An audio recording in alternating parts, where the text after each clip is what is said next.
we now get to the middle of the set and I'm going to do a depressing one, okay? So, some of you will know that I do have a PhD, but I didn't get that until I was well into my 30s. I left school with almost no qualifications at all, really. I was far from a model student. And this really is, it's about the shame that I still hold a little bit, don't worry, it's not keeping me awake at night, it's not that bad. But, you know, I do think back to those days sometimes and think, you know, what a bloody awful time I gave those teachers and how dreadful it was. And this story is, well, it's entirely true from start to finish, I think, actually. So, yeah, it's called It Must Have Been Awful.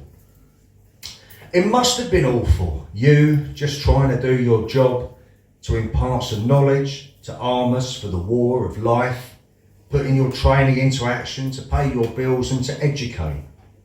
And there I was, paying no attention, only ever turning up to one lesson in 3. And when I was present, well, like I say, it must have been awful. You must have been counting the minutes, willing on the clock to reach the end of lessons, wondering why it was so hard, kicking yourself and not thinking about what a frustrating career this could be.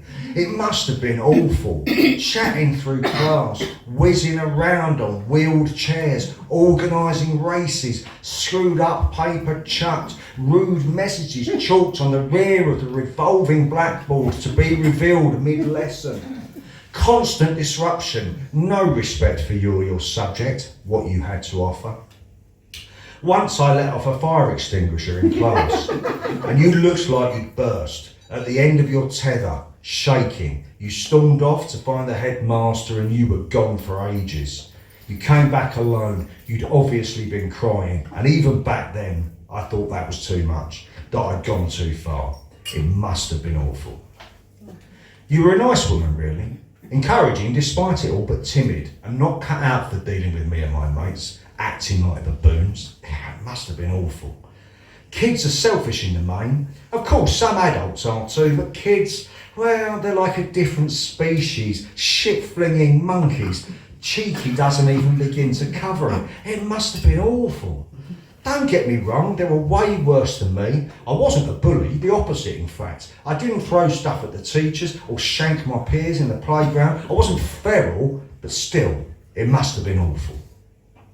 I'd do the weekly shop with my dad on Friday afternoon after school. He insisted I accompany him so that I learnt the value of money, his phrase, not mine.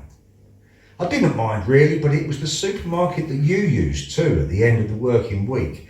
We frequently run into one another. Of course, I acted very differently in that context without my mates around and minus the nagging fear that I wasn't going to be able to follow the lesson anyway.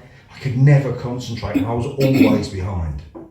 Despite being put in the top groups and teachers forever admonishing me for wasting my potential, a potential I couldn't really see. You were always pleasant, smiling in the supermarket, and you never said anything about my appalling behaviour to Dad. I think maybe you felt sorry for me in our home situation.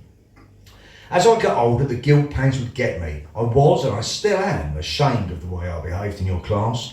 And in the very unlikely event that you're reading this or listening to this, well, I'm sorry. It must have been awful. Oh. Wow.